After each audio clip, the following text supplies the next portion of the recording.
Hello guys, welcome back to my channel. मैं हूं नकुल और आज हमारा सेंटर ऑफ मास का लेक्चर नंबर 2 होने वाला है फास्ट ट्रैक जेई सीरीज का। तो यार इस सीरीज में हम पूरी जेई की फिजिक्स कर रहे हैं फ्रॉम जीरो टू एडवांस, और इसके साथ साथ हम एरोडोव के सारे रेलेवेंट क्वेश्चंस भी कर रहे हैं ताकि तुम्हारी एक अच्छी प्रैक्टिस हो जाए एडवांस लेवल तक। तो यार इस सीरीज को कैसे फॉलो करना है ये मैंने तुम्हें ऑलरेडी इंट्रो वीडियो में बता रखा है, और इसके अलावा अगर तुम पहले से इस सीरीज को फॉलो कर रहे हो तो तुम्हें पता ही होगा। तो अगर तुमने अभी तक इंट्रो वीडियो नहीं देखा है तो जाके जल्दी से उसे देख लो, उसका लिंक मैं इस वीडियो के डिस्क्रिप्शन में डाल दूंगा। इसके अलावा अगर तुमने फास्ट ट्रैक वाला टेलीग्राम ग्रुप अभी तक ज्वाइन नहीं किया है तो जल्दी से जाके उसे ज्वाइन कर लो, क्योंकि यहाँ इस कोर्स से रिलेटेड जितने भी तुम्हारे नोट्स और पीडीएफ वगैरह होंगे वो सारे तुम्हें उसी ग्रुप पर शेयर किए जाएंगे, और उस ग्रुप पर तुम अपने डाउट्स भी आपस में डिस्कस कर सकते हो। तो बिना कोई टाइम वेस्ट के शुरू करते हैं वीडियो को यार। तो यार लास्ट लेक्चर में हमने सेंटर ऑफ मास को समझा था कि सेंटर ऑफ मास होता क्या है, उसकी डेफिनेशन पर बात की थी।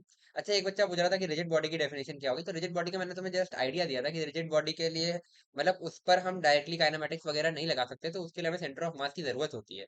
ये चीज मैंने तुम्हें समझाई थी। ठीक है। अब रिजिड बॉडी होती क्या है, इस पर तुम्हारा पूरा एक चैप्टर, इसका रिजिड बॉडी डायनेमिक्स पूरा वही है, तो उसमें रिजिड बॉडी की डेफिनेशन से लेके हम आगे तक पूरा चलेंगे। तो एक बच्चा पूछ रहा था कि रिजिड बॉडी की डेफिनेशन क्या है। तो वो तुम्हें पता चलेगी जब हम रोटेशन पर आएंगे, जब उसका हम पहला चैप्टर स्टार्ट करेंगे तब। ठीक है, रिजिड बॉडी। तो आगे बढ़ते हैं। तो कल हमने क्या किया था, सेंटर ऑफ मास समझा था पहले तो क्या होता है, फिर हमने टू पार्टिकल सिस्टम का सेंटर ऑफ मास निकाला था, फिर हमने एक रॉड का सेंटर ऑफ मास निकाला था, और हमने ये भी डिस्कस किया था कि अगर कोई रिजिड बॉडी होती है तो उसका सेंटर ऑफ मास हम कैसे कैलकुलेट करते हैं। ठीक है। तो उसमें मैंने तो बताया था डीएम टाइप का एलिमेंट लेते हैं, जो कि लेंथ पर हो सकता है, एरिया पर हो सकता है, वॉल्यूम पर हो सकता है। और मैंने बोला था जैसे जैसे हम डिफरेंट बॉडी से निकालेंगे तो उस तरीके से तुम्हें वो एलिमेंट लेना समझ में आ जाएगा। ठीक है। हमने कल एक मतलब रॉड का एक वो निकाला भी था सेंटर ऑफ मास, तो उसमें लेंथ पर डिस्ट्रीब्यूटेड था मास, तो हमने डीएम का जो मतलब उसमें लेंथ पे हमने एक डीएम टाइप का एलिमेंट लिया था। आज हम और डिफरेंट बॉडीज के वो निकालेंगे, कुछ में लेंथ पर मास डिस्ट्रीब्यूटेड होगा, कुछ में एरिया पर होगा, कुछ में वॉल्यूम पर होगा, और उनमें एलिमेंट कैसे लेंगे ये बहुत ध्यान देना। आज तो मैं तुम्हें बता रहा हूँ, बट इसी तरीके से एलिमेंट लेकर के तुम्हें आगे बहुत काम करना है। जैसे मैं आज एलिमेंट लेना सिखाऊंगा, ये बहुत इंपॉर्टेंट है, इसलिए ये लेक्चर काफी इंपॉर्टेंट होने वाला है। ये एलिमेंट कैसे लेते हैं ये तुम्हें समझना पड़ेगा। इसके बाद तुम्हें एक बार घर जाके इसको खुद से, मतलब घर जाके क्या, घर पे ही बैठे हो तो एक बार जब वीडियो ये लेक्चर देखने के बाद फिर से खुद से ट्राई करना उनके सेंटर ऑफ मास निकालने की और एलिमेंट लेने की। ठीक है। क्योंकि ये एलिमेंट लेके जो तुम आज कैलकुलेशन करोगे, ऐसे ही एलिमेंट लेके तुम्हें जब मोमेंट ऑफ इनर्शिया रोटेशन में निकालेंगे तो वहां पर भी वही चीज होगी। फिर उसके बाद जब तुम ट्वेल्थ में जाओगे, ट्वेल्थ में इलेक्ट्रोस्टैटिक्स में भी तुम्हारा वही है, जहाँ पर इलेक्ट्रिक फील्ड कैलकुलेट करते हैं वहां पे भी ऐसे एलिमेंट्स लेते हैं उनके क्वेश्चंस में भी। ठीक है। ये तो हम स्टैंडर्ड बॉडी से निकाल रहे हैं, कुछ नॉन स्टैंडर्ड बॉडीज होगी, जैसे अभी हम मास यूनिफॉर्मली डिस्ट्रीब्यूटेड वाले केसेस के निकालेंगे, नॉन यूनिफॉर्म डिस्ट्रीब्यूशन भी हो सकता है। जैसे कल हमने रॉड की बात करी थी ना, पहले हमने यूनिफॉर्म वाली थ्योरी में निकाली थी, और उससे फिर हमने एक लिया था जिसमें लैम्डा तुम्हारा कुछ एक्स के साथ वेरी कर रहा था, और उसके लिए भी हमने फिर सेंटर ऑफ मास निकाला था। ठीक है। तो वो एलिमेंट लेकर के तो कुछ भी हो सकता है, क्वेश्चन कैसा भी हो सकता है। तो ये तुम्हारा अभी इस चैप्टर में भी काम आएगा, फिर मोमेंट ऑफ इनर्शिया में भी इसी तरीके से एलिमेंट लोगे। फिर उसके बाद आगे इलेक्ट्रोस्टैटिक्स ट्वेल्थ में करोगे तो वहां भी ऐसे एलिमेंट लोगे जब इलेक्ट्रिक फील्ड की कैलकुलेशन होगी। फिर वहां मैग्नेटिक्स पढ़ोगे, वहां पर जब तुम मैग्नेटिक फील्ड निकालोगे उसमें भी ऐसे ही लोगे। तो ये तुम्हें पता होना चाहिए। ठीक है। तो आज का लेक्चर इसलिए बहुत इंपॉर्टेंट है। तो आज हम डिफरेंट बॉडीज के लिए सेंटर ऑफ मास स्टार्ट कर रहे हैं। तो हेडिंग डाल सकते हो, सेंटर ऑफ मास।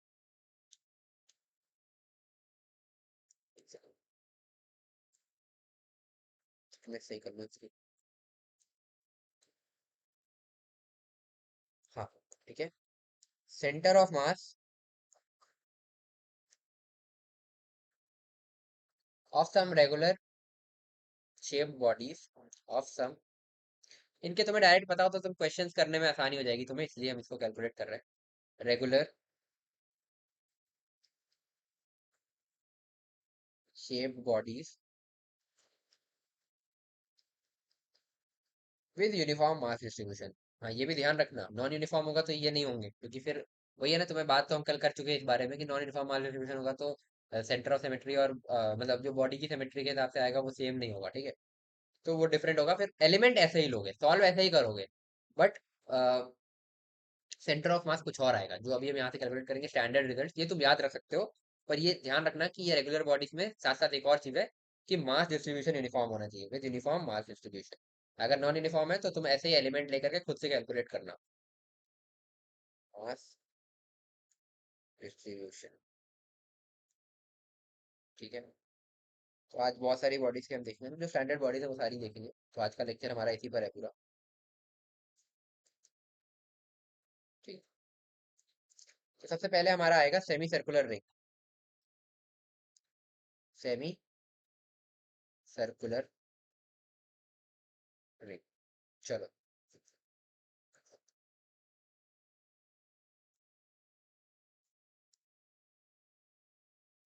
सपोज इस टाइप की हमारे पास एक सेमी सर्कुलर रिंग है। यार ये रिंग जैसी दिखे तो काम करता हूँ, मैं सर्कल ही बना लेता हूँ और इससे काट लूंगा सेमी सर्कल।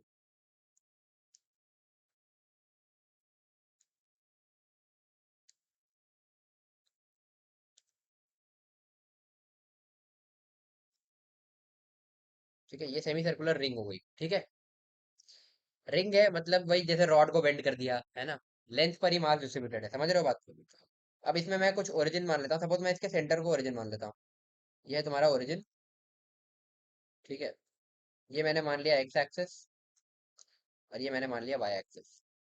ठीक है, अब एक चीज बताना कि इस कोऑर्डिनेट, अब इसमें देखो जेड में तो कुछ है नहीं, तो जेड सी एम तो जीरो होगा क्लियरली। एक्स सी एम क्या होगा, तुम एक चीज देखो कि इस एक्सेस इस वाई एक्सेस के अबाउट में देखो, तो जैसा मास डिस्ट्रीब्यूशन इधर है सेम सिमिलर इधर है। तो जितना मास इधर डिस्ट्रीब्यूटेड है, जैसे जैसे डिस्ट्रीब्यूटेड है वैसे ही इधर भी है। तो सिंपली मैं बोल सकता हूँ ना कि एक्स सी एम तो यहाँ सेंटर पर ही आएगा। तो एक्स सी एम तुम्हारा जीरो हो जाएगा। ठीक है, क्योंकि एक्स में देखो जितना मास इधर है उतना ही मास इधर है, तुम कर भी सकते हो बट उसकी जरूरत ही नहीं है। ठीक है, हम बात करेंगे केवल वाई सी एम की, क्योंकि एक्स में देखो सिमेट्री दिख रही होगी तो वाई सी एम की अब हम बात करेंगे। तो इस पे एलिमेंट कैसे लें भाई, तो इस पे लेंथ टाइप का डीएल टाइप का एलिमेंट लेना है। तो हम क्या करेंगे देखो, इस तरीके की रिंग्स में कैसे एलिमेंट लेते हैं अब तुम सीखो यहाँ से। कि यहाँ से हम कुछ थीटा एंगल पर जाएंगे और एक डी थीटा थिकनेस का, मतलब ये देखो डी थीटा थिकनेस है ये, सॉरी डी थीटा एंगल है इसका, डी थीटा एंगल का एक एलिमेंट लेंगे जिसकी और कुछ थिकनेस होगी। ठीक है, अभी वो हम कैलकुलेट करेंगे थिकनेस क्या है। और ये तुम्हारा हो गया इस तरीके से। ठीक है, इसका रेडियस आर ही होगा क्योंकि इस सेमी सर्कुलर रिंग का भी रेडियस आ रहा है और इसका मास पर यूनिट लेंथ लैम्डा है। ठीक है, ये याद रखो। ठीक है, इस तरीके से हमने एलिमेंट ले लिया। इस एलिमेंट का अगर मैं अब वाई सी एम लिखना चाहता हूँ, है ना, तो ठीक है लिखते हैं। तो अब अगर हम इसका वाई सी एम लिखना चाह रहे हैं तो हो जाएगा इंटीग्रेशन इस छोटे से इसका मास dm, है ना, इस एलिमेंट का मास dm इंटू इसका वाई सी एम का कोऑर्डिनेट क्या होगा, वो यही y होगा, है ना। ठीक है, तो y, और y बेसिकली है क्या, है ना, ध्यान से देखो। तो जो अगर तुम इसको ऐसे कॉम्पोनेंट लो, तो ये वाली लेंथ है तुम्हारी r cos थीटा और ये y तुम्हारा r sin थीटा है। ठीक है, तो dm इंटू अभी मैं यहाँ पे y लिख रहा हूँ, y y integration dm total mass. ठीक है, तो अब मैं इसको जरा y की वैल्यू रख दूं, इंटीग्रेशन dm, y की वैल्यू तुम्हारी क्या दी थी, r sin थीटा आ रही थी, देख लिया होगा तुमने, r sin theta upon integration dm, है ना। चलो, अब dm कैसे लिखें, अपना अगला काम ये। ठीक है, तो dm क्या है एक मिनट, dm है तुम्हारा मास पर यूनिट लेंथ इनटू इसकी लेंथ, है ना, यानी कि लैम्डा, और इसकी थिकनेस को मैंने सपोज बोल दिया डी, कुछ बोल देता हूँ मैं, dx बोलता हूँ, चलो, या dl बोलता हूँ, चलो लैम्डा dl, है ना। लैम्डा की वैल्यू क्या है, मास पर यूनिट टोटल लेंथ, तो टोटल जो भी होगा, चलो लैम्डा ही रखता हूँ इसको मैं। ठीक है, अब इस dl को मैं क्या लिखूं, है ना। अगर तुम ध्यान से देखो कि ये जो l है बेसिकली यहाँ से यहाँ तक l, ये वाली वैल्यू होगी ना, ये जो आर्क लेंथ है, और आर्क लेंथ क्या होती है तुम्हारी, r into theta, r into theta होती है। तो जो तुम्हारी आर्क लेंथ होती है, मैं यहाँ पे कहीं लिख देता हूँ, अलग कलर से लिखता हूँ, तो तुम्हारा l होता है वो r थीटा होता है। तो dl तुम्हारा r d थीटा हो जाएगा, बस यही एक चीज तुम्हें समझनी है, समझे बात, फिर से समझा रहा हूँ।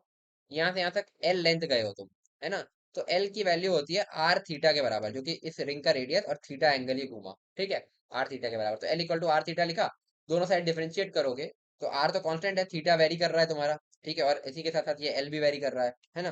तो dl equal to r d theta, तो मैं इसको सिंपली लैम्डा dl को लैम्डा r d थीटा लिख सकता हूँ। ठीक है, कोई दिक्कत, तो इंटीग्रेशन ऊपर आएगा लैम्डा इंटू dl, ये था dm की वैल्यू थी लैम्डा r d थीटा, तो लैम्डा r, हाँ तो यार देखते हैं, तो dm को हमने लिख दिया lambda r d theta, lambda r d theta into r sin theta, ये हो गया तुम्हारा न्यूमरेटर। नीचे भी लैम्डा r d थीटा, इसको हमने लिख दिया। ठीक है, ये हो गया। और अब जरा इसको अरेंज करते हैं, कॉन्स्टेंट्स को बाहर निकाल लें, तो न्यूमरेटर में तुम्हारा क्या क्या बाहर आ जाएगा, लैम्डा कॉन्स्टेंट है। ठीक है, न्यूमरेटर में तुम्हारा क्या क्या बाहर आ जाएगा, लैम्डा कॉन्स्टेंट है, आर स्क्वायर कांस्टेंट है, अंदर बचेगा साइन थीटा डी थीटा, और नीचे तुम्हारा लैम्डा कांस्टेंट है, अंदर बचेगा इंटीग्रेशन आर डी थीटा। ठीक है, सॉरी आर भी कांस्टेंट है ना, तो lambda R integration D theta. ठीक है, अब ये थीटा की लिमिट कहाँ से कहाँ तक देनी है, तो पूरे को कवर करने के लिए हमें थीटा की लिमिट देनी है जीरो से लेकर के पाए तक। ठीक है, ये कितने तक गया है, यहाँ तक पूरा पूरा रिंग कवर करने के लिए हम पाए एंगल चले। फिर से देखना, पूरा रिंग कवर करने के लिए हम जीरो से लेकर के पाए एंगल चले हैं, तो हमें जीरो से लेकर के पाए लिमिट देनी थीटा की। दे देते हैं भाई, जीरो से पाए, जीरो से pi, lambda lambda cancel out, R square का ये एक आर कैंसिल आउट, तो ऊपर बचेगा आर, अंदर आएगा integration sign theta D theta. Sine theta का इंटीग्रेशन क्या होता है, माइनस कॉस थीटा। ठीक है, तो ये हो जाएगा माइनस कॉस थीटा, और इसमें लिमिट देंगे जीरो से पाए, और नीचे आएगा तुम्हारा डी थीटा का इंटीग्रेशन आएगा थीटा, और इसकी भी लिमिट देंगे जीरो से पाए। सॉल्व कर लो भाई, तो आर के साथ माइनस कॉस पाए। ठीक है, तो कॉस पाए तुम्हारा होता है माइनस वन, तो माइनस कॉस पाए हो जाएगा वन, और कॉस जीरो हो जाएगा तुम्हारा वन, तो माइनस माइनस, ठीक है, क्योंकि कॉस जीरो वन, तो माइनस कॉस थीटा ये हो जाएगा। ठीक है, इस तरीके से अपॉन नीचे थीटा में लिमिट रखोगे तो पाए माइनस जीरो पाए हो जाएगा। ठीक है, तो ये आ जाएगा two R by pi, Y C M की वैल्यू है ना। तो तुम्हारा सेंटर ऑफ मास बेसिकली कहाँ पर हुआ, है ना। एक बार जरा मैं नीचे एक और डायग्राम बना के दिखा देता हूँ, थोड़ा सा रफली ऐसे ही बना दे रहा हूँ। ये है तुम्हारी रिंग, ठीक है, अगर ये सेंटर है इसका, है ना, तो जो सेंटर ऑफ मास होगा उसका ये यहाँ पर होगा, जो कि अगर मैं इसको वही एक्स वाई वैसे ही लेता हूँ अपना, है ना, तो एक्स कोऑर्डिनेट तो जीरो ही है, और वाई कोऑर्डिनेट तुम्हारा टू आर बाई पाए है, तो इस पॉइंट पर कहीं इसका सेंटर ऑफ मास होगा। तो इस तरीके से तुम रिंग का सेंटर ऑफ मास निकालो। ठीक है, मेन चीज ये है तुम्हें समझ में आना चाहिए कि एलिमेंट कैसे लिया है, बाकी तो मैथमेटिक्स है। ठीक है, आगे बढ़ते हैं। तो पहली बॉडी का हमने देख लिया। ठीक है, सेकेंड है अपना सेमी सर्कुलर डिस्क। अब इसमें ये वाला रिजल्ट यूज होगा जो रिंग का निकाला है। ठीक है, क्योंकि इसमें एलिमेंट ही रिंग टाइप का आएगा, भी देखना, सेमी सर्कुलर डिस्क। ठीक है, तो सपोज थोड़ा सा परफेक्ट बन जाता ना, मजा आ जाता है।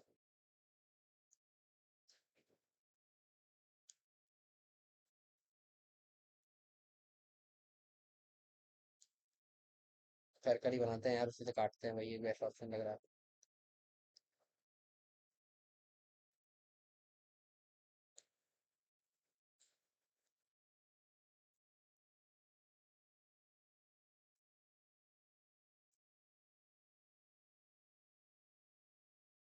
अब वही फिर से वैसे वाले ओरिजिन ले लूं मैं, है ना।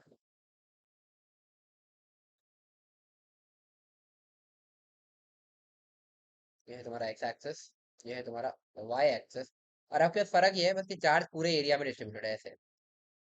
ठीक है, और इसका चार्ज पर यूनिट एरिया है सिग्मा। ठीक है, यानी कि area charge density, charge per unit area, sorry sorry charge बोल रहा हूँ यार, इलेक्ट्रोस्टैटिक चल रहा था अभी दिमाग में। मास पर यूनिट एरिया है तुम्हारा सिग्मा, तो मास भाई एरिया कितना है इसका, वो भी तुम निकाले ना, मास पर यूनिट एरिया होता है बेसिकली सिग्मा, तो सिग्मा है इसका, और इसका रेडियस आर है, कैपिटल आर। ठीक है, तो इसका सेंटर ऑफ मास बोला है। तो अगेन एक चीज दिख रही होगी कि एक्स सी एम, तो मैं सीधे सीधे जीरो बोल देता हूँ भाई, क्योंकि फिर से वही वाई एक्सेस के अबाउट सिमेट्री दिख रही होगी। वाई सी एम के लिए मेहनत करना है। इसमें अब हम एलिमेंट कैसा लें, तो इसमें हम एलिमेंट लेंगे यहाँ से, कुछ हम आर रेडियस चलेंगे, और आर रेडियस पर हम एक इस तरीके की सेमी सर्कुलर रिंग टाइप का एलिमेंट लेंगे। ठीक है, जिसका अभी हमने अभी पिछले ही उसमें कैलकुलेट किया है सेंटर ऑफ मास, इस तरीके का हमने एलिमेंट लिया। अब तुम ध्यान से देखो, ऐसी छोटी छोटी रिंग्स, अगर मैं आर इक्वल टू जीरो से स्टार्ट करूँ, तो यहाँ एक रिंग आएगी, फिर यहाँ एक रिंग आएगी, फिर यहाँ एक रिंग आएगी, फिर ये अपनी रिंग आ गई, फिर और रिंग और रिंग और रिंग, और ऐसे करके कैपिटल आर रेडियस तक जाऊँ तो सारी रिंग मिला करके तुम्हारी ये डिस्क बन जाएगी। समझ में आया, तो इस तरीके से हम आर रेडियस की रिंग लेंगे। ठीक है, इसका सेंटर, अब सेंटर ऑफ मास लिखते हैं, है ना, तो वाई सी एम होगा तुम्हारा इंटीग्रेशन डी एम इंटू इस रिंग का centre of mass Y C M of ring, है ना, इस एलिमेंट का। ठीक है, ये वाई सी एम से कंफ्यूज मत होना, इसको स्मॉल वाई सी एम लिख देता हूँ। ठीक है, स्मॉल वाई सी एम का मतलब है कि इस एलिमेंट का सेंटर ऑफ मास। ठीक है, जब तुम्हें याद करो, जब मैंने ये तुम्हें बताया था ना कि रिजिड बॉडी में है, तो मैंने वहाँ वाई सी एम लिखा था। फिर मैंने उसको काट के वाई कर दिया था वहां पे उसके लिए, क्योंकि मैंने बोला था कि छोटे एलिमेंट का वहीं पर हो जाएगा, है ना। बट वो तब होगा जब वो लेंथ पर है, ठीक है। अब यहाँ पर जैसे देख रहे हो, इस रिंग का सेंटर ऑफ मास कहाँ होगा? क्या ये इसके तुम एक पॉइंट, क्योंकि ये रिंग तो खुद ही पूरे इस तरीके से डिस्ट्रीब्यूटेड है, तो इसका एक पॉइंट तो तुम बता नहीं सकते, तो इसका सेंटर ऑफ मास कहाँ होगा? यहाँ से 2r/π पर, देखो जैसे तुमने यहाँ पे देखा था ना, जैसे 2r/π पर, ठीक है, इसका सेंटर ऑफ मास होगा। जैसे तुमने अभी यहाँ पे कैलकुलेट किया है, उसी तरीके का केस है।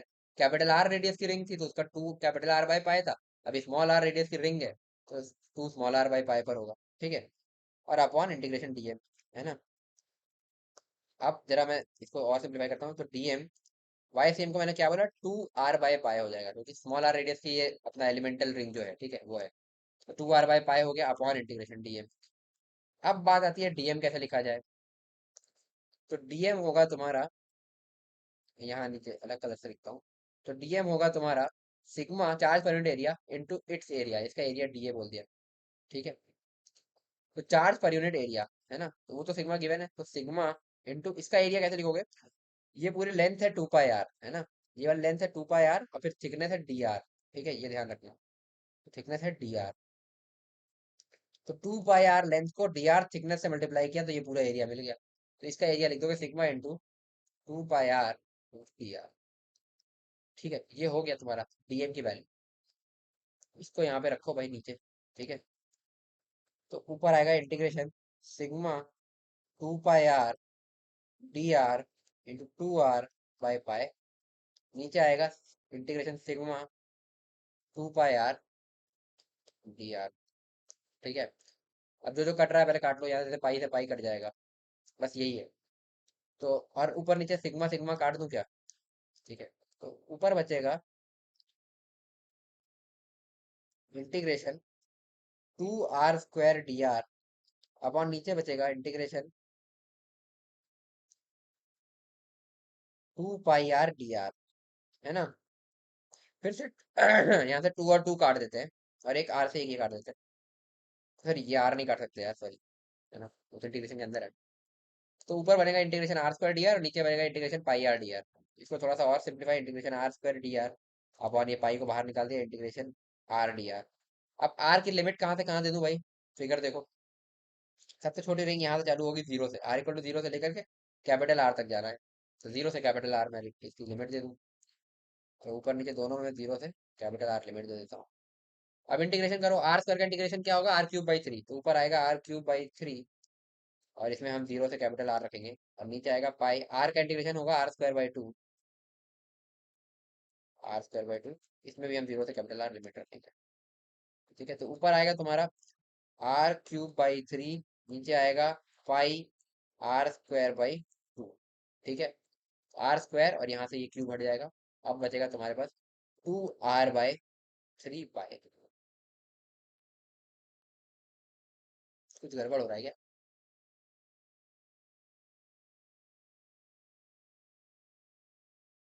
ओ सॉरी, एक मिस्टेक हो गई है ना। तो ये जो हमने लिखा है ना, बेसिकली ये सिग्मा 2πr dr नहीं होगा, पहली बात ये सिग्मा πr dr होगा। ये गलती हो गई, क्योंकि 2πr तो पूरे सर्कल का सर्कमफेरेंस होता है, इसका तो πr ही होगा ना। अगर ये पूरा होता तो 2πr होता, आधा है तो πr ही होगा, ठीक है। तो ये तो पहले काट लेना, एक मिस्टेक, ठीक है। तो ये 2 हर जगह से हटा दो, नीचे ऊपर दोनों में, ठीक है। तो ये तो ठीक है, ये भी नहीं था, ये भी नहीं था, है ना। बट यहाँ पर देखो, ये एक 2 था, तो यहाँ पर एक 2 रहेगा, ऐसा। तो ऊपर जैसे ये केवल एक 2 था, नीचे यहाँ कहीं 2 नहीं था, तो यहाँ नीचे भी 2 नहीं है, ये नहीं है, यहाँ पर एक 2 रहेगा, ऐसा। एक 2 रहेगा, यहाँ पर भी एक 2 रहेगा, यहाँ पर भी इंटू एक 2 लगा लो। एक 2 हमारा जो मिस आउट हो गया था, 2 2। तो तुम्हारा आंसर आएगा 4r/3 पाया, वो जरा सा एक कैलकुलेशन मिस्टेक हो गई थी। ये हो गया तुम्हारा वाई सी एम। तो सेंटर ऑफ मास क्या होगा भाई? सेंटर ऑफ मास पॉइंट होगा ये वाला पॉइंट, सपोज इसका कोऑर्डिनेट होगा 0 x में, और y में होगा 4r/3 पाया। क्लियर? तो इस तरीके से तुम डिस्क का भी सेंटर ऑफ मास कैलकुलेट कर सकते हो, ठीक है। इसमें एलिमेंटल रिंग ली है। चलो, और कुछ बॉडीज का देखेंगे। तो अगली बॉडी है तुम्हारी, ये शायद तुम्हें कम ही दिखेगा, बट आ सकता है arc with substance theta angle at centre.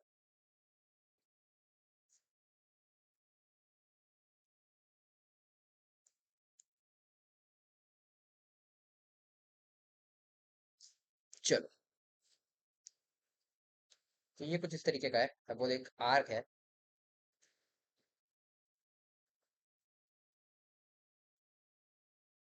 इस तरीके की, जो कि सेंटर पर थीटा एंगल सबटेंड कर रही है। तो अब ओरिजिन मैंने यहाँ सेंटर पर ले लिया, ये मैंने ले लिया एक्स एक्सिस, और वाई एक्सिस ऐसे लिए कि इसको जस्ट मिड पॉइंट से डिवाइड कर दूंगा। ठीक है, वाई एक्सिस ऐसे लिए कि ये तुम्हारा थीटा बाई टू हो और ये भी थीटा बाई टू हो। यहाँ करता हूँ यार, थीटा बाई टू, और ये भी तुम्हारा थीटा बाई। तो अगेन अब तुम्हें समझ में आ रहा होगा, क्योंकि ये रिंग टाइप की चीज है। बस रिंग में तुम्हारा ये एंगल पाए था, तो रिंग इसी का सब केस है। ठीक है, जो थीटा था तुम्हारा।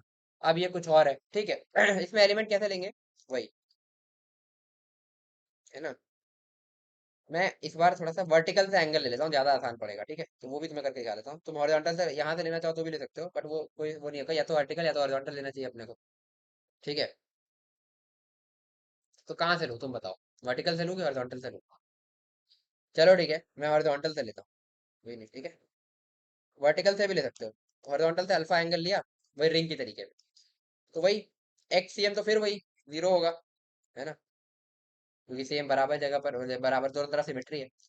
वाई सी एम होगा तुम्हारा इंटीग्रेशन डी एम इंटू, इसका हो जाएगा, मैं समझ बोल लेता हूँ, ध्यान से देखना। वही रिंग की तरह होगा, है ना। ये बनेगा तुम्हारा, ये रेडियस इसका आर था, और मास पर यूनिट लेंथ लैम्डा था। ठीक है, ये ध्यान रखना। तो ये तुम्हारा वाई सी एम क्या आर साइन अल्फा नहीं हो जाएगा, क्योंकि ये वाली लेंथ तुम्हारी होगी R cos alpha, R cos alpha, और ये वाली लेंथ होगी तुम्हारी आर साइन अल्फा वर्टिकल वाली। तो आर साइन अल्फा लिख दूं सीधे सीधे, वही रिंग वाली चीज है, बस लिमिट चेंज होगी फाइनली। ठीक है, देखना, R sine alpha upon integration D M. ठीक है, और डीएम को तुम वही लैम्डा डीएल लिख देना। तो डीएम तुम्हारा हो गया लैम्डा डीएल, और डीएल तुम्हारा है आर डी थीटा। तो डीएम तुम्हारा हो जाएगा लैम्डा आर डी थीटा, वही रिंग वाले तरीके, है ना। तो ये बनेगा ऊपर integration lambda R D theta into R sine alpha upon integration lambda R D theta. ठीक है, अब कॉमन निकालो भाई, लैम्डा आर स्क्वायर बाहर निकाल लो। ये डी अल्फा लेना था अपने को, ठीक है, सब जगह मैंने डी थीटा लिख दिया यार गलती से, है ना। ये डी अल्फा है ना, क्योंकि एल इक्वल टू अब की बार हमने ये एंगल अल्फा लिया है, थीटा तो हमारे पास गिवन एंगल है। तो बस वही जो हमने पिछले एग्जाम्पल में थीटा लिया था, वहां मतलब रिंग वाले केस। तो डी अल्फा है, ठीक है, थोड़ा सा मैं कंफ्यूज हो गया था वहां पर। तो lambda R square integration sine alpha D alpha upon lambda R integration D alpha. तो लैम्डा आर पूरा का पूरा चला जाएगा, और यहाँ से केवल ये आर बचेगा न्यूमरेटर में। तो आर वो सेम रिंग वाली चीज बन गई, जो रिंग वाली थी, integration sine alpha D alpha upon integration D alpha. ठीक है, इसकी लिमिट अल्फा की बस अब चेंज होगी। पिछली बार हमने रिंग के केस में कहाँ तक दी थी, हमने यहीं से चालू कर दिया था और यहाँ तक गए थे, जीरो से पाई दी थी ना पूरी रिंग के लिए, पूरी हाफ रिंग के लिए। अब हम कहाँ से देंगे अल्फा की लिमिट, हम यहाँ से पहले जाएंगे कितना, ये है 90, और ये है थीटा बाई टू। तो 90 माइनस थीटा बाई टू, तो ये जो स्टार्टिंग एंगल है,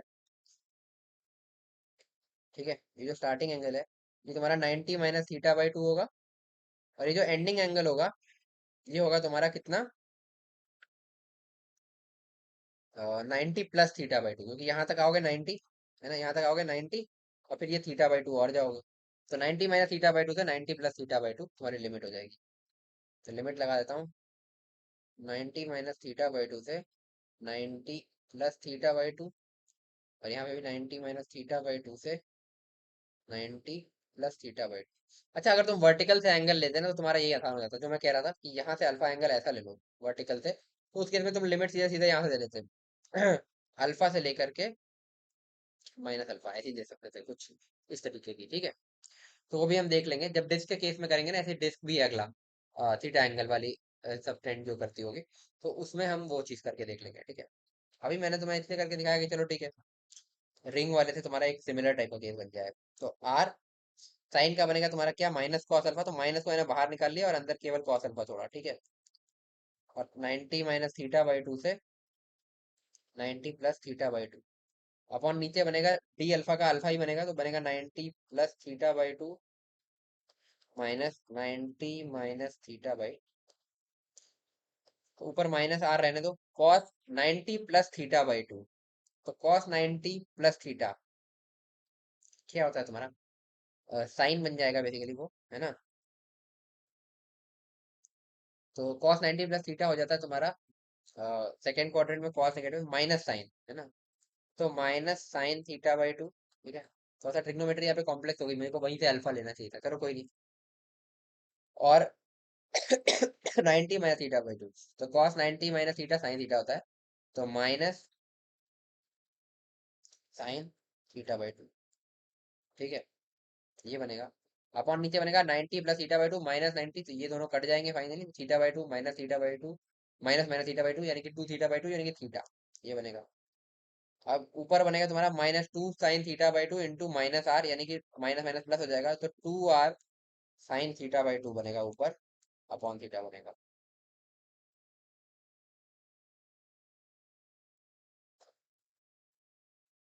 तो इसको तुम इस तरीके से, और इसको ऐसे याद करने के लिए एक अच्छा फॉर्म, इस टू को मैं नीचे उतार देता हूँ, तो मैं ऐसे लिख सकता हूँ r sin θ/2 अपॉन θ/2, ऐसा लिख सकता हूँ ना।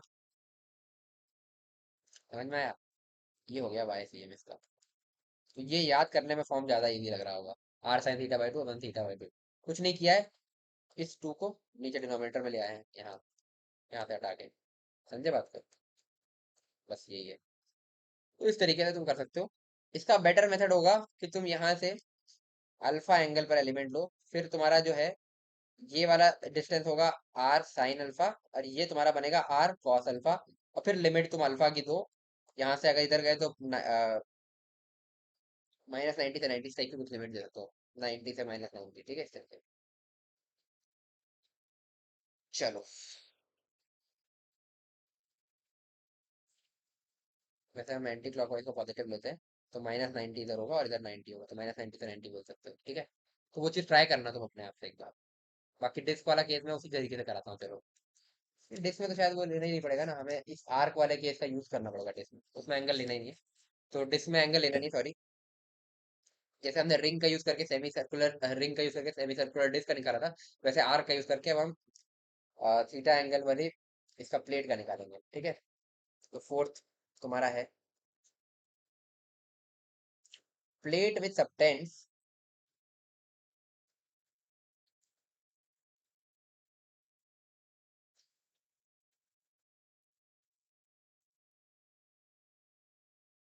एंगल थीटा एट सेंटर,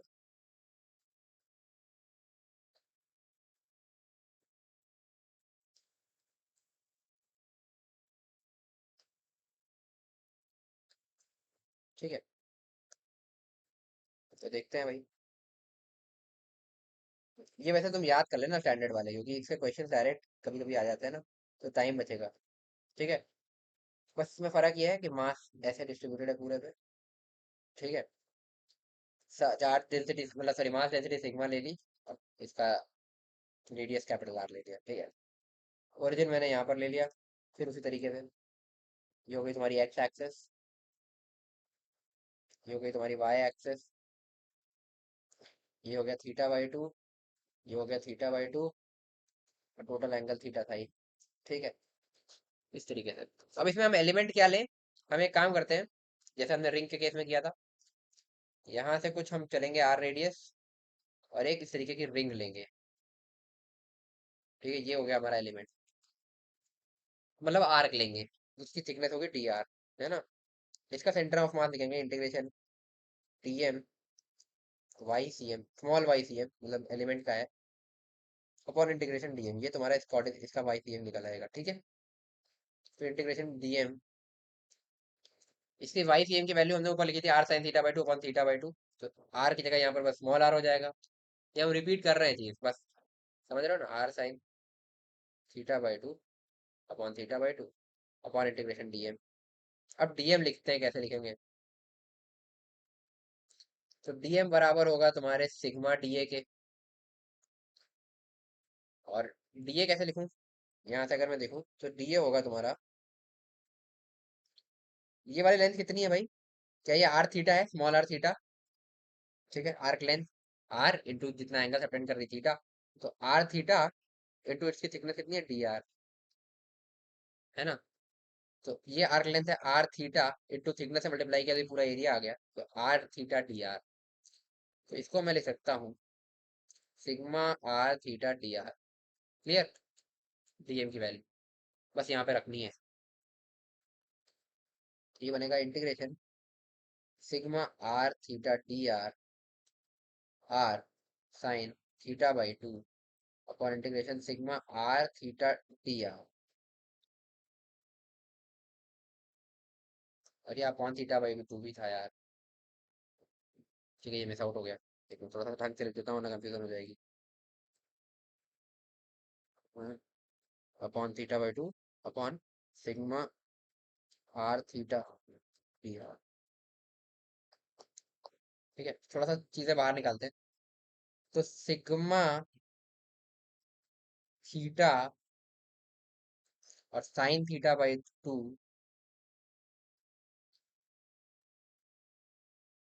है ना, अपॉन थीटा बाई टू, ये न्यूमरेटर में से बाहर आ गया। अंदर बचेगा तुम्हारा एक आर ये और एक आर ये, तो आर स्क्वायर डी आर। ठीक है, और डिनोमिनेटर में सिग्मा थीटा दोनों बाहर आ जाएंगे, इंटीग्रेशन आर डी आर बचेगा। आर की लिमिट कहाँ से कहाँ तक देंगे भाई, जीरो से लेकर के यहाँ तक जाने के लिए कैपिटल आर, तो जीरो से कैपिटल आर हम आर की लिमिट देंगे। ठीक है, अब जो कट रहा है पहले काट ले। इस थीटा से इस थीटा को काट दिया, इस सिग्मा से सिग्मा को काट दिया, और ये टू को न्यूमरेटर में ले जाएंगे, तो अपना बनेगा two sine theta by two numerator में, और डिनोमिनेटर में बचेगा केवल थीटा। ठीक है, integration are square D R, R square का इंटीग्रेशन होगा आर क्यूब बाई थ्री, तो मैं यहाँ लिखूंगा आर क्यूब बाई थ्री, और इसको लिमिट दूंगा जीरो से कैपिटल आर की, और आर का इंटीग्रेशन होगा R square by two, R square by two, इसको भी लिमिट दूंगा मैं जीरो से लेकर कैपिटल आर की। तो अब मैं लिखूंगा two sine theta by two into R cube by three upon R cube sorry R square by two. ठीक है, अब कटेगा क्या क्या, ये आर स्क्वायर यहाँ से चला गया, आर क्यूब की जगह आर बचा। बस अब ये सारा एडजस्ट करोगे तो तुम्हारा निकल करके आएगा ये four R sine theta by two by,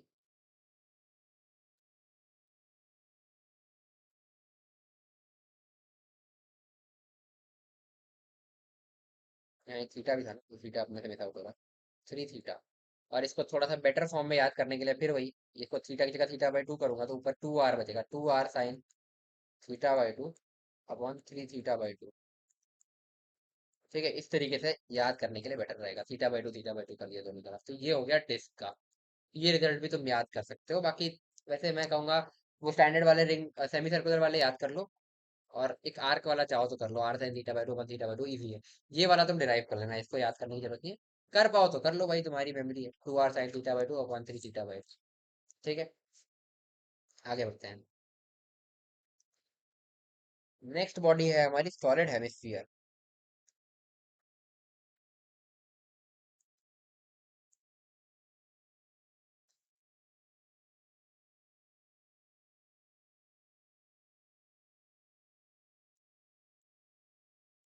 और ये सब ध्यान रखना, मैंने स्टार्टिंग में क्लियर किया था कि मास सबके यूनिफॉर्मली डिस्ट्रीब्यूटेड है, अगर नहीं होंगे तो फिर नहीं कर सकते ये।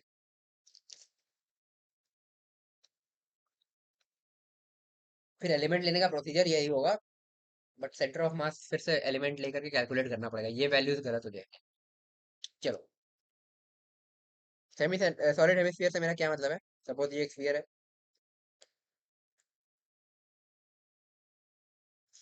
इसको हमने हाफ किया, एक मिनट सॉरी, इसको हमने हाफ किया और नीचे वाला पार्ट उड़ा दिया। ठीक है, ये एक स्फीयर है, मतलब चार्ज तुम्हारा वॉल्यूम, मतलब एक बॉल को काट दिया जैसे मानो। ठीक है, तो एक बॉल को आधा काट दिया, तो पूरा वॉल्यूम में अब की बार तुम्हारा मास डिस्ट्रीब्यूटेड है। फिर से एक्सेस ऐसे लेता हूँ,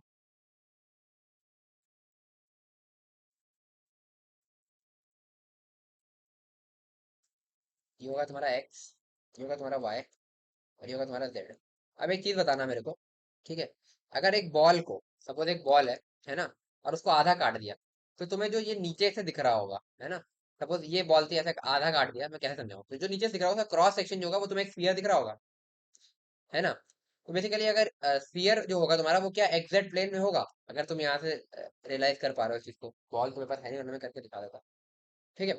तो बेसिकली इसका जो क्रॉस सेक्शन होगा ना वो एक एग्जैक्ट प्लेन में जो है तुम्हें इस तरीके का, अगर मैं ध्यान से बताना चाहूँ, अगर ये एग्जैक्ट प्लेन है तो इस तरीके का एक स्फीयर दिखेगा तुम्हें क्रॉस सेक्शन में, इस तरीके का क्रॉस सेक्शन दिखेगा, ठीक है।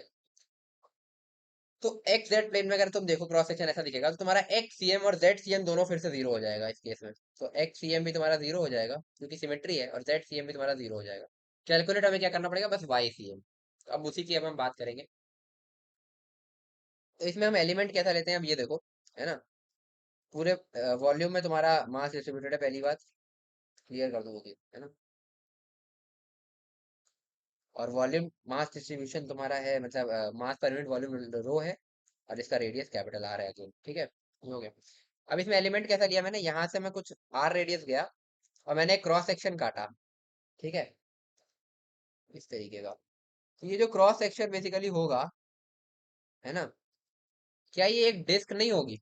जैसे तुम एक वो लो, कोई भी जैसे संतरा लेना या कोई फल लेना, ऐसे काटोगे अगर तुम, तो क्रॉस सेक्शन जहां से भी काटोगे तुम्हें एक डिस्क दिखेगी, ठीक है। अगर ऊपर कॉर्नर के जितना पास जाओगे इस डिस्क का रेडियस कम होता जाएगा इधर इधर जाते जाते, और मैक्सिमम डायमीटर पर होगा। यहाँ पर रेडियस कुछ और कम, कुछ और कम, कुछ और कम, ऐसे अलग अलग डिस्क दिखेंगी तुम्हें, जो डिस्क काट सकते हो बहुत सारी, ठीक है। इसका रेडियस कंटिन्यूसली यहाँ से यहाँ तक कम हो रहा है, ठीक। तो हमने आर रेडियस पर जाकर के एक डिस्क काट ली, जिसकी थिकनेस मैंने बोल दी कुछ डी आर है, ठीक है। फिर समझा रहा हूँ एलिमेंट क्या था, मैं एक बार तुम्हें अलग से बना के दिखा देता हूँ। यहाँ से मैं आर रेडियस पे गया, जो मैंने एलिमेंट काटा वो कुछ इस तरीके की डिस्क होगी, ठीक है। इसकी इस तरीके से कुछ डी आर थिकनेस होगी, तो मुझे थोड़ा सा गड़बड़ हो गया, सेंटर से होना चाहिए। आर रेडियस हो गया, ये डी आर थिकनेस है, इस तरीके की डिस्क काटी है मैंने, ठीक है।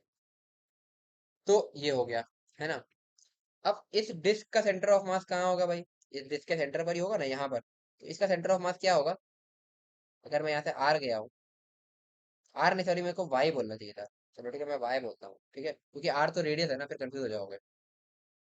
और ये डी वाई थिकनेस है, ठीक है। तो अगर मैं ऐसा गया हूँ, इसका सेंटर ऑफ मास भी वाई ही होगा, है ना, यही पॉइंट सेंटर ऑफ मास होगा इसका। तो अब मैं जरा वाई सी एम लिखने की कोशिश करूंगा, तो मैं लिखूंगा इंटीग्रेशन, नीचे लिखता हूँ यार, जगह नहीं है। वाई सी एम में अगर लिखने की कोशिश करूंगा, तो मैं लिखूंगा इंटीग्रेशन डीएम, और इस एलिमेंट का सेंटर ऑफ मास तो वाई खुद होगा, ठीक है, वाई ही होगा। तो डी एम वाई, जैसे हमारा लेंथ वाले केस में जाता था वैसे ही हो गया, अपॉन इंटीग्रेशन डी एम। अब बस ये डीएम लिखने में अपने को देखना है क्या करता है। तो डीएम जो तुम्हारा होगा ना वो होगा charge per unit volume into its volume sigma TV. इसका वॉल्यूम कैसा होगा भाई, इस पूरी डिस्क का एरिया जो होगा, एक मिनट, इस पूरी डिस्क का एरिया जो होगा इनटू इट्स थिकनेस, तो तुम्हें वॉल्यूम मिल जाएगा। मतलब जैसे ये क्रॉस सेक्शनल एरिया लिख लूं और उसको थिकनेस से मल्टीप्लाई कर दूं, तो तुम्हें पूरा वॉल्यूम मिल जाएगा, ठीक है। तो हो जाएगा, टीवी को लिखोगे, क्रॉस सेक्शनल एरिया कितना होगा भाई तुम्हारा, पाई स्मॉल आर स्क्वायर नहीं हो जाएगा, बताओ। इस तरह की डिस्क का जो तुम्हारा एरिया होगा, ठीक है। और इसको तुम डी आर से मल्टीप्लाई कर दो थिकनेस से, तो तुम्हें वॉल्यूम मिल जाएगा। तो ये जाएगा rho pi are square D R, ये होगी तुम्हारी डीएम की वैल्यू। और इसको यहाँ पुट करो, यहाँ लिखोगे integration rho pi are square D R Y upon rho pi are square D R, ठीक है।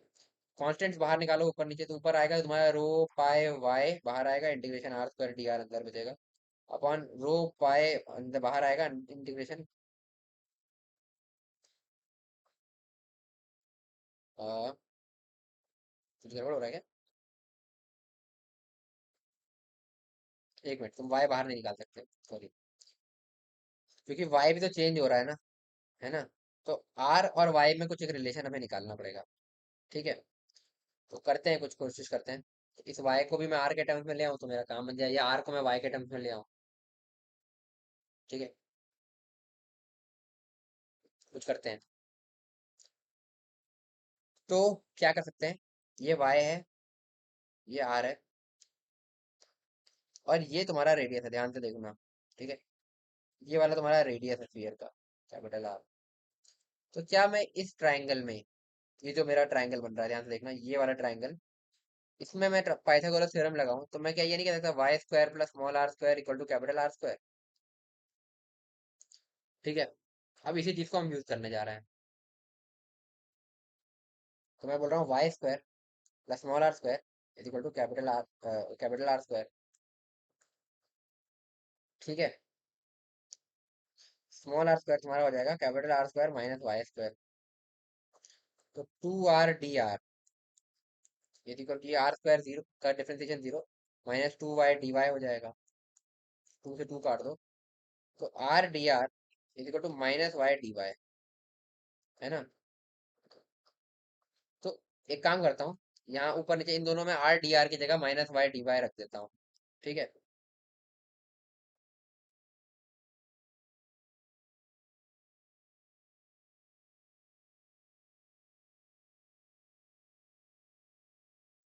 गलत कर दिया क्या?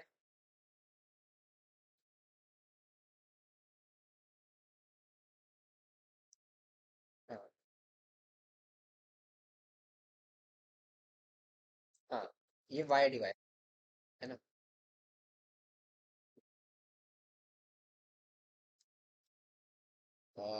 एक सेकेंड।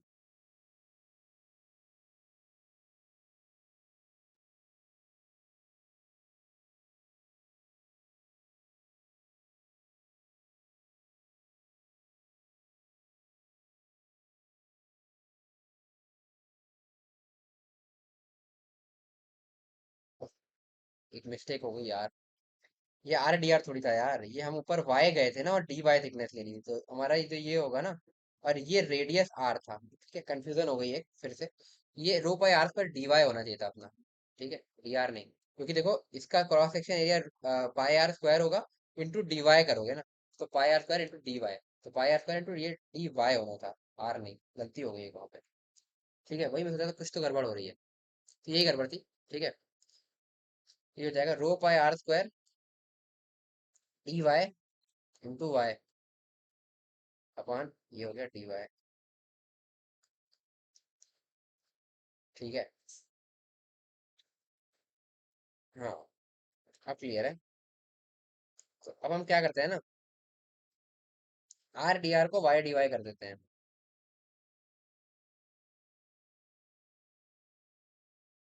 तो आर स्क्वायर की वैल्यू ये करने की जरूरत भी नहीं थी यार।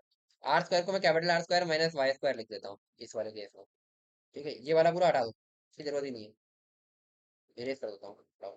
ठीक है, जैसे तुम ये करोगे आर स्क्वायर की value capital R square minus Y square, इसको वहां ऊपर पुट कर देता हूँ, तो तुम्हारा स्मॉल आर गायब ही हो जाएगा। तो मैं पहले रो पाएगा तो बाहर निकाल लूँ, इसको कैपिटल आर स्क्वायर माइनस क्या था तुम्हारा वाई स्क्वायर लिख दूँ, फिर y से मल्टीप्लाई कर दूं, फिर dy लिख दूं, ये ऊपर न्यूमरेटर में बचेगा तुम्हारा, समझ में आया इंटीग्रेशन के अंदर। नीचे बचेगा integration rho pi capital R square minus Y square D Y. अब इसको मैं नीचे ले आ रहा हूँ यहाँ पे। ठीक है, थोड़ा सा ज्यादा कचरावा हो गया यहाँ पर, वो इसलिए क्योंकि जो है एक थोड़ी सी अपने से मिस्टेक हो गई थी। इसको एक बार तुम अपने आप से भी ट्राई करना, ठीक है? अब अभी अपने पास टाइम कम है, वरना मैं तुम्हें जीरो से फिर से इसको करा के बता देता, ठीक है? बट उतना टाइम है नहीं, क्योंकि अपने को सिलेबस भी कंप्लीट करना है। ठीक है, ये हो गया। कॉन्स्टेंट्स को बाहर निकाल लो भाई, रो पाए को बाहर निकाल लिया, अंदर बचेगा integration are square y minus Y cube d y. ठीक है, अपॉन नीचे फिर से रो पाए को बाहर निकाल लो भाई, integration are square D y, r square minus Y square into d y, r square minus Y square D y. ठीक है, ये बन गया फाइनली। तो रो पाए तो कैंसिल आउट कर दो, तो ऊपर बनेगा integration are square y d y minus integration Y cube d y upon integration are square D y minus integration y square D y. Clear? और इन सब में y की लिमिट कहाँ से कहाँ तक रखेंगे हम? रखेंगे y की लिमिट जीरो से लेकर के ये यहाँ तक रेडियस, ये रेडियस तक गए हो कैपिटल आर, तो y की लिमिट जीरो से कैपिटल आर। फिगर देख के समझ में आई है होगा। चलो भाई, काफी लंबा हो गया है। तो आर स्क्वायर तो बाहर आ गया, इंटीग्रेशन वाई डी वाई होगा तुम्हारा Y square by two. Clear. Zero से capital R minus Y cube का इंटीग्रेशन होगा वाई की पावर 4/4। जीरो से कैपिटल आर अपॉन अंदर आर स्क्वायर बाहर गया। इंटीग्रेशन डी वाई बनेगा तुम्हारा वाई और इसकी लिमिट दूंगा जीरो से capital R minus Y square का integration Y cube by 3। Zero से कैपिटल आर ऊपर बनेगा तुम्हारा आर की पावर 4/2 क्योंकि ये आर स्क्वायर बाई टू बनेगा माइनस जीरो जीरो तो जीरो हट जाएगा। माइनस इधर बनेगा आर की पावर 4/4। नीचे बनेगा r square into r r cube minus इधर बनेगा आर क्यूब बाई 3। तो न्यूमरेटर तुम्हारा बनेगा इन दोनों को जब सॉल्व करोगे आर की पावर 4/4 और डिनोमिनेटर तुम्हारा बनेगा 2r³ बाई 3। ठीक है। अब आर की पावर 4 और आर क्यूब में केवल ऊपर आर बचेगा तो अब तुम्हारा ये बन गया 3r/8। ये तुम्हारा आंसर। तो ये करना था अपने से। एक मिस्टेक यहाँ पर हो गई जरा, हम जब ये एलिमेंट ये डिस्क बना रहा था ना, मैंने यहाँ पर गलती से इसको r dr बोल दिया। ये वाई हाइट पर जाके डी वाई लिया है और उसका रेडियस आर है डिस्क का। ये चीज ध्यान रखना, थोड़ा सा मेरे से कंफ्यूजन हो गई उस चक्कर में। यहाँ पे ये डीएम गलत हो जा रहा था, बट जब डीएम सही किया तो ये हो गया। तो अब तुम्हें बस एक चीज, ये आर और वाई दोनों वेरी कर रहे थे तो आर स्क्वायर को मैंने यहाँ से पाइथागोरस थ्योरम से capital R square minus Y square लिख दिया। उसको यहाँ पे पुट किया। ये तुम्हारा पूरी इक्वेशन में केवल एक वेरिएबल रह गया वाई और उसी का तुम्हारा डिफरेंशियल भी है डी वाई। सॉल्व किया तो कुल मिला करके तुम्हारा 3r/8 निकल करके आ गया। चल बढ़ते हैं अपनी अगली बॉडी की तरफ जो कि है हॉलो हेमिस्फीयर।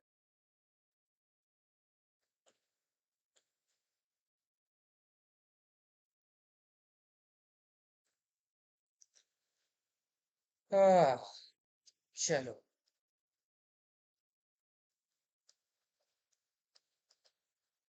ये एलिमेंट लेना बहुत इंपॉर्टेंट है भाई, मैंने तो पहले बता दिया। तो ये तुम्हें आना चाहिए। इसको एक बार खुद से जाके आप ट्राई करना, ठीक है। छोड़ मत देना वरना फिर तुम्हें आगे तक दिक्कत रहेगी। एक बार एलिमेंट खुद से लेना सीख जाओगे तो तुम्हें मैग्नेटिक्स तक कोई दिक्कत नहीं आने वाली। ठीक है। अब ये हेमिस्फीयर है, समझ रहे हो ना, एक हॉलो बॉल को काट दिया आधा। एक्स, ठीक है, वाई और जेड। पहले की बता दूं x c m equal to zero, z c m equal to zero. क्यों, ये तुम्हें पता है, मैंने जैसे पिछले वाले केस में हेमिस्फीयर का था, सॉरी सॉलिड हेमिस्फीयर का था, वैसे हॉलो हेमिस्फीयर का भी है। अब वाई की बात करेंगे। इसमें लिमिट कैसा लें। अब तुम अगर ध्यान से देखो, अगर इसको तुम काटोगे ना, क्या कहते हैं, हेमिस्फीयर को कहीं से भी क्रॉस सेक्शन काटोगे तो तुम्हें रिंग्स दिखाई देगी। ठीक है। कभी ट्राई कर, किसी बाउल को देखोगे ना ऐसे तो तुम्हें एक पूरी रिंग टाइप की दिखती है इधर से, है ना। तो रिंग्स दिखाई देंगी, तो इस पर एलिमेंट तुम्हारा रिंग टाइप का आना चाहिए। तो रिंग कैसे लेंगे, अब वही मैंने तुम्हें उस समय बताया, जैसे हम आर्क वाले केस में तुम थीटा एंगल पर, वर्टिकल से थीटा एंगल पर जाओगे और एक डी थीटा थिकनेस की इस तरीके की रिंग लोगे। रिंग कैसी होगी, बेसिकली इस तरीके की,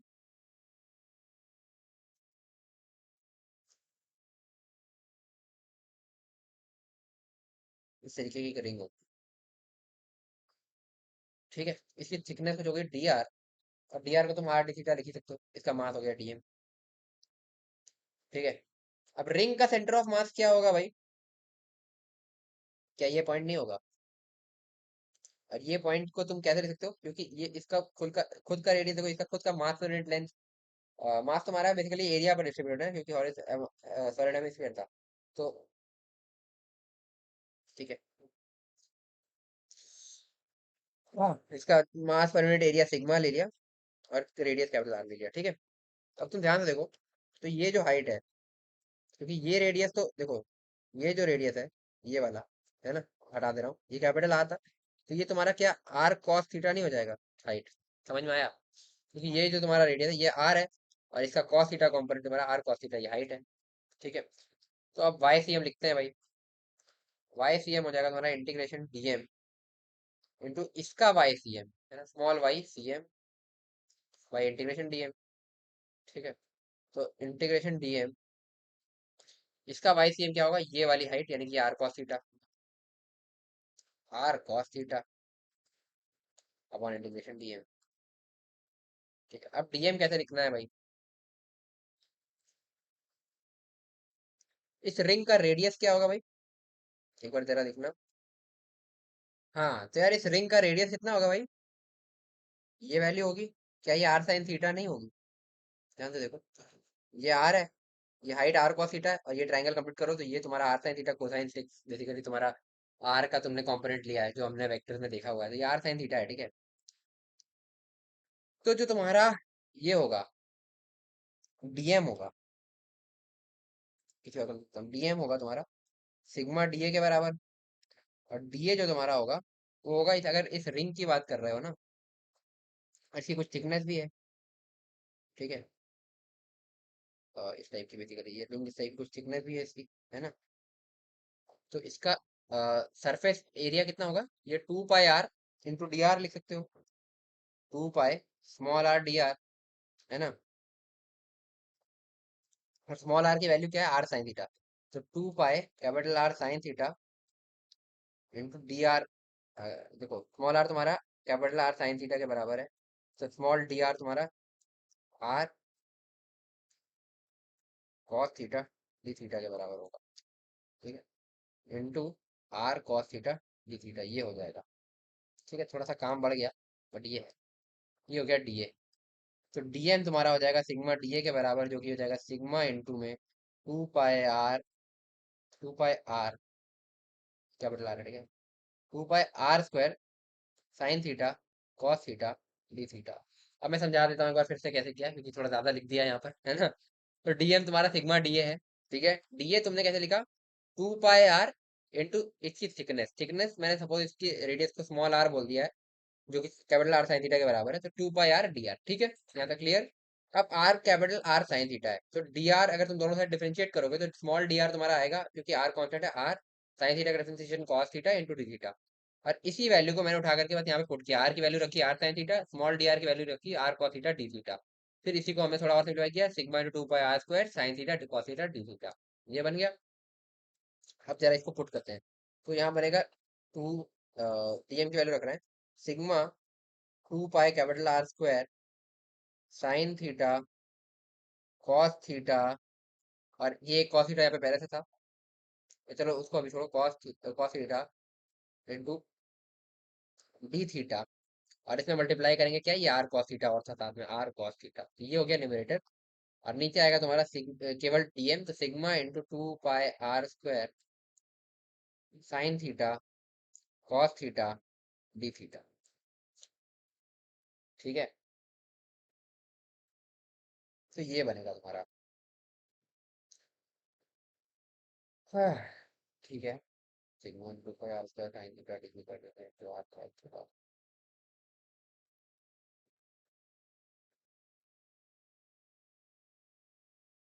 हम्म,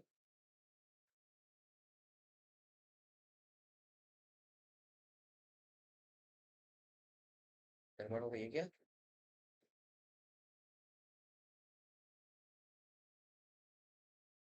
2 पाई आर डी आर,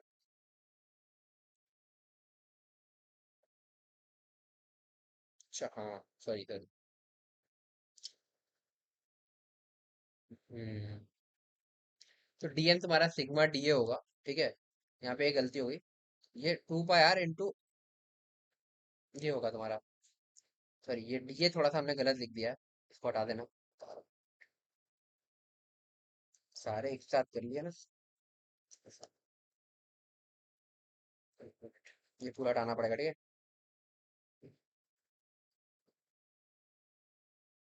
हम्म। तो ये डीएम जो है तुम्हारा, ये सिग्मा डीए है, ठीक है। अब डीए कैसे लिखोगे? मैं यहाँ लिख रहा हूँ डीए, ये होगा तुम्हारा, इसकी रेडियस कितना हुआ? रेडियस है 2 pi R sine theta, 2 pi R sine theta, इस रिंग का radius into its thickness, thickness कितनी है? थिकनेस तो ये वाली है ना भाई, इस कैपिटल आर और ये एंगल हमारा डी थीटा है, तो ये थिकनेस है ना, तो आर डी थीटा होगी थिकनेस, ठीक है। यही गड़बड़ कर रहे थे हम, आर डी थीटा। अब मेरे ख्याल से सही हो गया। तो ये हो गया तुम्हारा डीए। तो डीएम तुम्हारा हो जाएगा sigma into 2 pi capital R sine theta into are D theta, ठीक है। एक और ये ऐसा करता हूँ, 2 pi sigma capital R square sine theta D theta, ये बनेगा तुम्हारा ये। अब जरा ये वैल्यू मैं यहाँ पे रखता हूँ। तो इंटीग्रेशन डीएम की वैल्यू रखूंगा 2 pi sigma r square sine theta D theta into r cos theta. ठीक है। और नीचे बनेगा तुम्हारा integration 2 pi sigma r square sine theta D theta. ठीक है। अब जो जो कॉन्स्टेंट्स है उनको बाहर निकालते हैं। तो 2 पाई सिग्मा और आर स्क्वायर और ये आर क्यूब इतना बाहर निकलेगा। इंटीग्रेशन बचेगा sign theta cos theta D theta. ठीक है। नीचे बनेगा 2 pi sigma r square integration sign theta D theta. और थीटा की लिमिट हम कहाँ तक देंगे? वर्टिकल से हमने चालू किया था तो 0 से लेकर के यहाँ तक पूरा कंप्लीट करने के लिए हमें कितना देना होगा? 90। तो 0 से 90 हम इसकी लिमिट देंगे। तो इसकी लिमिट हम देंगे यहाँ से 0 से 90। और इसकी भी लिमिट देंगे 0 से 90। अब जो जो कट रहा है पहले काट दूं। 2 पाई सिग्मा तो सीधे काट दूं। और ये आर स्क्वायर की जगह एक आर बचेगा। अब दोनों इंटीग्रेशन करने हैं, बस ये मैथ्स का क्वेश्चन रह गया। तो ये इंटीग्रेशन मैं अलग से करके दिखा रहा हूँ। Integration sign theta cos theta D theta. अब ये हो सकता है तुम्हें अभी ना समझ में आए, जब तुम इंटीग्रेशन कर रहे हो तो तुम्हें बहुत आसान लगेगा। अभी मैं बता दे रहा हूँ। साइन का डिफरेंशिएशन क्या होता है? कॉस होता है ना। सपोज मैंने साइन थीटा को टी बोल दिया। दोनों साइड डिफरेंशिएट करो तो लिखोगे तुम cos theta D theta is equal to t t. बस यही यहाँ पे देखो, इंटीग्रेशन साइन को मैंने लिखा टी और कॉस थीटा डी थीटा को मैंने लिखा D T. Integration T D T क्या होता है भाई? t² बाई 2 होता है। अब टी की वैल्यू रख दो, साइन स्क्वायर थीटा बाई 2 हो जाएगा। ये इंटीग्रेशन मैंने इस तरीके से सॉल्व कर दिया। तो ये बन गया साइन स्क्वायर थीटा बाई 2। ऊपर बन गया तुम्हारा sign square theta by 2। Theta by 2 तो साइन स्क्वायर थीटा ऐसे अपॉन 2। ठीक। ये बन गया। और इसकी लिमिट कहाँ से कहाँ तक दी हमने थीटा की? 0 से 90। और ये हम रख लेंगे अपॉन नीचे साइन का इंटीग्रेशन क्या होगा? Minus cos. तो माइनस कॉस थीटा। और इसकी लिमिट भी 0 से 90 है। अब वैल्यूज रखनी है भाई। एक मिनट। ठीक है। हाँ, ये हमारा आर क्यूब था ना, तो एक आर भी था। ये आर हम यहाँ पे मिस आउट कर रहे हैं। हाँ, ये है तो आर। हाँ ठीक है। यहाँ पर एक आर भी है, इसको रखे रहो। ठीक है। सॉल्व करते हैं। तो एक काम करते हैं, इस 2 को बाहर निकाल लेते हैं। तो r/2 integration sine square theta. Sine square 90, sine 90 1 होता है, साइन स्क्वायर 90 भी 1 होगा। माइनस साइन 0 0 होता है, 0 रहेगा। अपॉन इसमें माइनस कॉस थीटा है। तो कॉस 90 0 होता है। माइनस कॉस 0 1 होता है। तो माइनस माइनस सॉरी, हाँ, माइनस माइनस 1, क्योंकि माइनस कॉस 0 -1 हो जाएगा ये। तो ये फाइनली निकल करके आएगा तुम्हारा r/, ये हो जाएगा तुम्हारा आंसर। तो इस तरीके से इसको सॉल्व करोगे। तो यार आज के लिए काफी हो गया है, इसीलिए थोड़ी थोड़ी गलतियां होना भी चालू हो गई यहाँ पे। जैसे अब ये एलिमेंट, ये थोड़ा सा अपना गड़बड़ हो गया था यहाँ पे ये लिखते वक्त। ठीक है। तो डी लिखते वक्त हमें ध्यान रखना, ये थिकनेस आर डी थीटा थी। मैं इस रिंग के हिसाब से नहीं लगा था कि आर डी आर के हिसाब से, वैसा नहीं है। थिकनेस ये है ना, यहाँ से हम इस डी थीटा थिकनेस पे लेके गए हैं। और टी आर ये रही। ठीक है, क्या रेडियस आर है, तो ये है। तो ये ध्यान रखना। तो आज के लिए इतना ही रखते हैं। तो हमने सारी स्टैंडर्ड बॉडीज के लिए आज देख लिया है किस तरीके से सेंटर ऑफ मास कैलकुलेट करते हैं। तो एक बार तुम इन सारी बॉडीज का खुद से भी कैलकुलेट करके देखना और एलिमेंट खुद से लेने की कोशिश करना। और ट्राई करना कि खुद से कर पाओ और आंसर तक पहुंच पाओ। तो अब इसके बाद कुछ कॉम्बिनेशन ऑफ बॉडीज हैं और यूनिफॉर्म नॉन यूनिफॉर्म टाइप का डिस्ट्रीब्यूशन होगा, तो कैसे करेंगे वो सब चीजें हम आगे के लेक्चर्स में देखेंगे। तो आज का बहुत इंपॉर्टेंट सा लेक्चर, क्योंकि इसमें तुम्हें एलिमेंट लेना सिखाया मैंने। तो एलिमेंट कैसे लेते हैं ये तुम्हें पता होना चाहिए, ये आगे तक काम आएगा। तो आई होप तुम्हें आज की वीडियो पसंद आई होगी। अगर वीडियो पसंद आई तो वीडियो को लाइक करना, जितना हो सके अपने दोस्तों के साथ शेयर करो यार। और अगर तुमने अभी तक चैनल को सब्सक्राइब नहीं किया तो सब्सक्राइब कर लो। तो मिलते हैं यार नेक्स्ट वीडियो में। Till then stay motivated and keep studying. Bye.